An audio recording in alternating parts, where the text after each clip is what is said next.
है जहां पर पुलिस ने एक बड़ी कार्रवाई की है, जहां पर एक स्कॉर्पियो कार जिसमें 3 लोग बैठे थे, ये स्कॉर्पियो जो है वो पुलिस का नाका तोड़कर भाग चुकी थी। लेकिन अब पुलिस ने कार्रवाई की और पुलिस की फायरिंग के बाद नाशरी टनल के पास से ये गाड़ी बरामद हो चुकी है।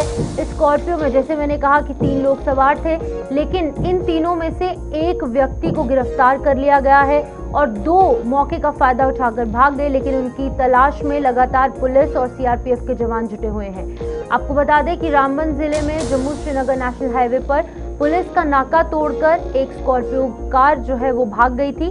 लेकिन अब फिलहाल पुलिस की एक्टिवनेस के चलते, तत्परता के चलते पुलिस ने इस गाड़ी को भी पकड़ लिया है और इसके अंदर बैठे एक व्यक्ति को गिरफ्तार कर लिया है, उससे पूछताछ की जा रही है। बाकी जो 2 व्यक्ति फरार थे उनकी भी तलाश लगातार की जा रही है। गाड़ी में सवार लोग हालांकि फरार होने में सफल रहे, जिनमें से एक को गिरफ्तार कर लिया गया। ये घटना ऐसे समय में हुई जब जम्मू कश्मीर में हाल ही के आतंकी हमलों और सुरक्षा समीक्षा के बाद प्रशासन और केंद्रीय सुरक्षा एजेंसियों ने संरक्षित व्यक्तियों, राजनेताओं, संवेदनशील इलाकों और मार्गों की सुरक्षा बेहद कड़ी कर दी है। अधिकारियों ने यह भी बताया है कि पुलिसकर्मियों ने आज सुबह श्रीनगर से जम्मू जा रही गाड़ी को जेपी गेट के पास चंद्रकोट में लगे एक नाके पर रुकने का इशारा किया, लेकिन गाड़ी चलती रही। इसके बाद पुलिसकर्मियों ने एहतियात के तौर पर 3 राउंड फायरिंग की। इसके बाद स्कॉर्पियो तेजी से नाशरी की ओर भाग गई। बाद में गाड़ी का पता लगा लिया गया, लेकिन इसमें सवार लोग पहले ही मौके से भाग चुके थे। फरार हुए 3 लोगों को ढूंढ निकालने के लिए पुलिस, सीआरपीएफ और सेना के जवान लगातार जो सर्च ऑपरेशन है वो चला रहे हैं। फरार हुए 2 लोगों की तलाश बड़े पैमाने पर जारी है। इसी पर अधिक अपडेट लेने के लिए, जानकारी लेने के लिए हमारे साथ हमारे senior news editor Vinod Kumar ji join कर चुके हैं। Sir, thank you so much for joining. ये पूरा मामला क्या कुछ है, पहले वो विस्तार से समझना चाहेंगे। देखिए, एक व्यक्ति की गिरफ्तारी हुई है, उसने क्या रिवील किया है ये कहना अभी स्पेकुलेशन होगा, लेकिन ये है कि जब तक बाकी वाले 2 गिरफ्तार नहीं हो जाते तब तक ये कहना मुश्किल है कि उनकी इंटेंशन क्या थी।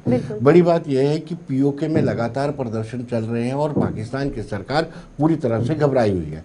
ऐसे में इंटेंशन डाइवर्ट करने के लिए वो कुछ भी करवा सकती है। खुराफाती मुल्क है, वो खुराफात कुछ भी कर सकता है, लिहाजा कुछ ऐसी इनपुट्स भी है कि कहीं ना कहीं आतंकी हमला हो सकता है। दूसरा 15 अगस्त है, 15 अगस्त के मद्देनजर भी सुरक्षा को कड़ा किया गया है और इस मामले में जैसे आप अगर नाका तोड़ते हैं तो स्वाभाविक सी बात है शिपन, कहीं ना कहीं उनमें गलती होगी, कुछ ना कुछ होगा।